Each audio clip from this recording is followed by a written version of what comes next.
नमस्कार विद्यार्थी मित्र मैत्रिणींनो, आपले सर्वांचे अभिजित सर्स अकॅडमी पुणे या युट्यूब चॅनलवरती मी अभिजित सोळंकी आपलं सर्वांचं मनपूर्वक स्वागत करतोय. आज आपण महत्त्वपूर्ण व्हिडिओ बनवत आहोत, जे तुम्ही आतुरतेने वाट बघत आहात. जे अंगणवाडी सेविका आहेत, ही तुमच्याकरिता वेगळी एक्झाम आहे. अंगणवाडी अंतर्गत भरती, अंगणवाडी परिवीक्षिका, ग्रामीण आणि शहरी भागातील ज्या महिला भगिनी आहेत, ज्या अंगणवाडी सेविका म्हणून 10 वर्ष कार्यरत आहेत, जे सरळ सेवेच्या तयारी करणाऱ्या महिला भगिनी आहेत, त्यांचा आणि या परीक्षेचा काही संबंध नाही. त्यांनी असं समजायचं नाही की तुम्हाला अनुभव सरळ सेवेकरिता अनुभव लागत नाहीत. ही वेगळी परीक्षा आहे, त्यांची डिपार्टमेंटल एक्झाम आहे, ज्या ग्रामीण भागामध्ये किंवा शहरी भागामध्ये अंगणवाडी सेविका म्हणून कार्यरत आहेत. त्यांच्याकरिता हा आपण व्हिडिओ बनवत आहोत. जाहिरात कधी येणार आहे, याची पात्रता, याचं वेतन किती असते, अभ्यासक्रम कोणता असणार आहे, वयोमर्यादा, यांच्याकरिता कोणते डॉक्युमेंट लागतात वेगळे, ते सुद्धा आपण या व्हिडिओच्या माध्यमातून सांगणार आहोत. सुरुवातीला लाईक करायचं आहे, चॅनलला नवीन असेल तर सबस्क्राईब सुद्धा करून ठेवा आपण. तर त्याच्या अगोदर आपण या ठिकाणी माझ्या बर्थडे निमित्त मी 50% ऑफर दिलेली आहे. 2000 आहे म्हणजे फक्त 999 रुपयामध्ये तुम्हाला वर्षभराकरिता जी जाहिरात येणार आहे, यामध्ये बघा मी पुढे सांगेल तुम्हाला किती जागा आहेत तुमच्या. तर त्याच्याकरिता online batch live plus recorded आहे. सर्व आणि तांत्रिक विषय असेल म्हणजे मराठी, इंग्लिश, गणित, बुद्धिमत्ता, जीके, आयसीडीएस, पोषण अभियान, हे तुमचे जे विषय आहेत, सर्व विषयाचे लेक्चर डेली दिवसभरामध्ये घेतले जाणार आहेत. तेच लेक्चर तुम्हाला रेकॉर्डिंग सुद्धा पाहता येणार आहे. तसेच तुम्हाला नोट्स सुद्धा आपण देणार आहोत. पीडीएफ नोट्स सर्व विषयाच्या प्रोव्हाइड केल्या जाणार आहेत. यामध्ये जी बॅच आहे जॉईन करण्याकरिता 9823442263 हा नंबर दिलेला आहे. या नंबरवरती तुम्ही संपर्क करायचा आहे किंवा ऍपची लिंक डिस्क्रिप्शन बॉक्स मध्ये आहे, तिथनं सुद्धा तुम्हाला बॅच जॉईन करता येणार आहे. ही टीम आहे, वेगळे शिक्षक आणि मॅडम लोक तुम्हाला या ठिकाणी वेगळे प्रत्येक विषय शिकवण्याकरिता असणार आहे. तर आपला जास्त वेळ न घेता या ठिकाणी थोडक्यात माहिती देतोय. अंगणवाडी परिवीक्षिका अंतर्गत भरती जी ग्रामीण आणि शहरी भागाकरिता आहे, त्यांच्याकरिता जी शहरी भागाची 272 पदांची जाहिरात मागच्या वेळेस आलेली आहे आणि याची 228 मागच्या वेळेस मंजूर झालेली आहे. याच्यामध्ये वाढ होण्याची सुद्धा शक्यता आहे. ग्रामीण 228 आणि शहरीची 272 जागेची आलेली आहे. त्याचा तिढा जो होता, जो प्रश्न निर्माण झाला होता वयोमर्यादेसंदर्भात, तो सुटलेला आहे. फक्त आता जीआर, महाराष्ट्र शासनाचं जीआर गव्हर्नमेंट रेझोल्युशन येणे बाकी आहे. नेमकं 50 झाले तुमची वयोमर्यादा की 55 वर्ष वयोमर्यादा करण्यात आलेली आहे. ते एकदा आले की तुमचं लगेचच नवीन लिंक चालू होणार. म्हणजे ज्यांनी अगोदर मागच्या वर्षी फॉर्म भरलेले त्यांना काहीच बाधा नाही, त्यांना परत फॉर्म भरण्याची आवश्यकता नाही. ज्यांचं वय संपलं होतं, 45च्या वर गेलं होतं, त्यांनाच फक्त फॉर्म भरायचे. लगेच तुमची 3-4 महिन्यांमध्ये परीक्षा असणार आहे. तर तुम्ही आतापासून अभ्यास करा. याचा जो अभ्यासक्रम आहे बघा, एकूण प्रश्न 100 असतात, एकूण गुण 200, म्हणजे एक प्रश्न तुम्हाला 2 गुणाकरिता विचारला जातो आणि परीक्षेचा काळ वेळ 90 मिनिटाचा म्हणजे 1.5 तासाचा कालावधी तुम्हाला दिला जातो. प्रत्येक जिल्ह्यामध्ये परीक्षा असते, ऑनलाईन स्वरूपामध्ये पेपर असेल. टीसीएस कंपनी मार्फत ही परीक्षा घेतली जाणार आहे. प्रत्येक जिल्ह्यातल्या जागा असतात. ओके. त्यानंतर आता याची जाहिरात तुम्हाला सांगितलेलं आहे. परत तुम्हाला जे पात्रता आहे, पात्रता फक्त समजून घ्यायची आहे. यामध्ये काय दिलेले आहे तर पदवी आणि अनुभव, वयोमर्यादा तुम्हाला सांगितले 50 किंवा 55 वर्ष वयोमर्यादा अंतर्गत करिता होणार आहे. 50 तर कन्फर्म आहे. 55 झालेला आहे का या ठिकाणी आपल्याला जीआर मधनं कळेल. त्यानंतर अनुभव 10 वर्ष ज्या अंगणवाडी महिला आहेत, अंगणवाडी सेविका म्हणून ज्यांनी काम केलेलं आहे, कार्यरत आहेत, अंगणवाडी सेविका, हे फक्त तुमच्याकडे प्रमाणपत्र असणं गरजेचं आहे. ओके.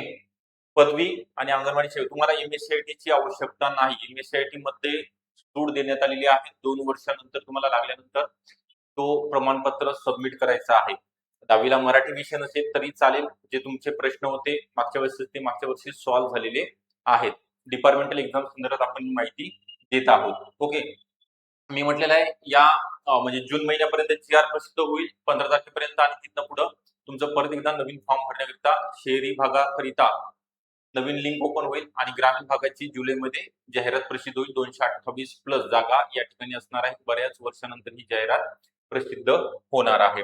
तर याला कागदपत्रे कोणती लागतील तुमचे? तर 10वी प्रमाणपत्र, 12वीचं प्रमाणपत्र लागेल. ओके. त्यानंतर पदवी प्रमाणपत्र तुमचं कोणतंही यशवंतराव चव्हाण मुक्त विद्यापीठामधून जरी तुम्ही पासआउट झाला असाल ते चालेल. त्यानंतर कास्ट सर्टिफिकेट, जरी अंतर्गत भरतीमध्ये कॅटेगरी वाईज जागा नसल्या तरी तुम्ही जर कॅटेगरीमध्ये असाल तर कास्ट सर्टिफिकेट, जातीचं प्रमाणपत्र या ठिकाणी असणं बंधनकारक आहे. ठीक आहे. त्यानंतर आहे एनसीएल, नॉन क्रिमिलियर एससी आणि एसटी कॅटेगरी प्रवर्गातील ज्या महिला भगिनी आहेत त्यांच्याकरिता कंपल्सरी नाही, ओपन करिता एनसीएल लागत नाही. ओके, कास्ट व्हॅलिडिटी असेल तर ठीक, नसेल तरी काही प्रॉब्लेम नाही. डोमासाईल सर्टिफिकेट म्हणजे तुम्ही महाराष्ट्राचे रहिवासी आहात का याच्यासाठी ते रहिवासी दाखला असतो. ओके, ते निघून जातील. कोणतेच कागदपत्र असं नाही की त्याला 20-25 दिवसाच्या पेक्षा जास्त कालावधी लागतो, तर हे काढून घ्यायचे आहे. त्यानंतर मॅरेज सर्टिफिकेट तुमच्या नावामध्ये बदल झाला असेल तर मॅरेज सर्टिफिकेट किंवा गॅजेट दोन्हीपैकी एक असलं पाहिजे. त्यानंतर आधार कार्ड, ओळखीचं प्रमाणपत्र, तुमचं पॅन कार्ड किंवा ड्रायव्हिंग लायसन्स असेल किंवा मतदान कार्ड असेल, वोटिंग कार्ड, कोणतंही एक चालेल. त्यानंतर लहान कुटुंबाचं प्रमाणपत्र हे काढण्याची आवश्यकता नसते, हे तुम्हाला जाहिरातीमध्ये दिलेलं असते. ते फक्त तुम्हाला भरून तिथं अपलोड करायचं असते ते डॉक्युमेंट. ओके, नवीन कुठंच काढण्याची आवश्यकता नाही. लहान कुटुंबाचं प्रमाणपत्र फक्त आपलं आपत्ती किती आहे, अपत्याचे नाव, त्यांचा जन्मदिनांक त्यामध्ये नमूद करायचा असतो. आता बऱ्याच महिलांचा प्रश्न असतो की सर कोणाच्या नावाने फॉर्म भरायचा, पतीच्या का वडिलांच्या?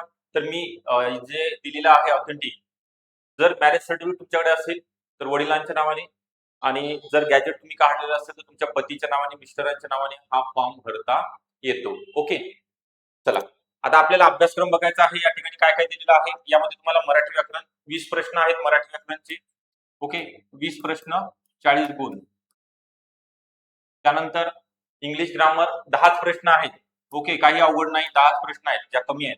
सामान्य ज्ञानचे 20 प्रश्न आहेत. यामध्ये सामान्य ज्ञानमध्ये इतिहास, भूगोल, भारतीय राज्यघटना, अर्थशास्त्र, चालू घडामोडी आणि सामान्य विज्ञान दोन प्रश्न या ठिकाणी प्रत्येक याच्यावरती असणार आहेत. त्यानंतर आहे आयसीडीएस व पोषण अभियान. ओके, आयसीडीएस व पोषण अभियानावरती महिला आणि बालक योजना कायदे. तुम्ही आता जे माझ्यापेक्षा तुम्ही जास्त हुशार आहात, तुम्हाला सगळं अनुभव आहे, 10 वर्ष तुम्ही सेवा केलेली आहे. काय काय त्यामध्ये अभ्यासक्रम आहे, कोणत्या योजना राबवल्या जातात, ओके, तुम्ही ते प्रॅक्टिकली नॉलेज घेतलेलं, फक्त त्याचा थेअरीचा तुम्हाला अभ्यास या ठिकाणी डिटेलमध्ये करायचा आहे. लसीकरण म्हणजे काय, लसीकरणाचे प्रकार, इंजेक्शनचे प्रकार असतील, प्रसूतीशास्त्र, त्यानंतर महिला आणि बालकांची योजना आहेत, कायदे कोणकोणत्या तुम्ही स्कीम राबवलेल्या आहेत आतापर्यंत, ते तुम्हाला अभ्यासाला या ठिकाणी असणार आहे. त्यानंतर गणित आणि बुद्धिमत्ता. ओके, गणित आणि बुद्धिमत्ता चाचणी हे सुद्धा 20 प्रश्न 40 गुण. आयसीडीएस पोषण अभियान 30 प्रश्न 60 गुण. ओके, हे संपूर्ण तुमचा अभ्यासक्रम 100 प्रश्न 200 गुणांचा असणार आहे. तर मी तुम्हाला म्हटलेलं आहे की आपल्याकडे जी अंगणवाडी परिवीक्षिका अंतर्गत बॅच ग्रामीण आणि शहरी भागातील ज्या महिला भगिनी आहेत ज्यांचं 10 वर्ष होणार आहेत किंवा झालेले आहेत अंगणवाडी सेविका म्हणून, त्यांच्याकरिता स्पेशल बॅच माझ्या बर्थडे निमित्त मी ज्या सर्व महिलांना लाभ घेता आला पाहिजे, बॅच जॉईन करता आली पाहिजे. ओके, ग्रामीण आणि शहरी भागातील त्यांच्याकरिता कमी किमतीमध्ये कोणतीही बॅच तुम्ही जॉईन करा. 999 रुपयामध्ये फक्त आपण देत आहोत. फक्त ऑफर 2 दिवस असणार आहे, तर नंतर किंमत वाढेल. ओके, आणि वर्षभरासाठी असेल, म्हणजे तुमची एक्झाम होईपर्यंत ही बॅच अवेलेबल असेल. पीडीएफ नोट्स, पीवायक्यू, एमसीक्यूचा सराव, टेस्ट सिरीज आणि बुक नोट्स सर्व काही या ठिकाणी अवेलेबल असणार आहे. तर बॅच जॉईन करण्याकरिता 98 23 44 22 63 या नंबरवरती संपर्क करायचा आहे. व्हिडिओ आवडला असेल तर नक्की लाईक करा. चॅनलला जर नवीन असाल तर नक्की सबस्क्राईब सुद्धा करून ठेवा. आणि जाहिराती येणार आहेत, फक्त तुम्हाला या ठिकाणी काय करायचं आहे, अभ्यास करणं गरजेचं आहे. Okay, thank you.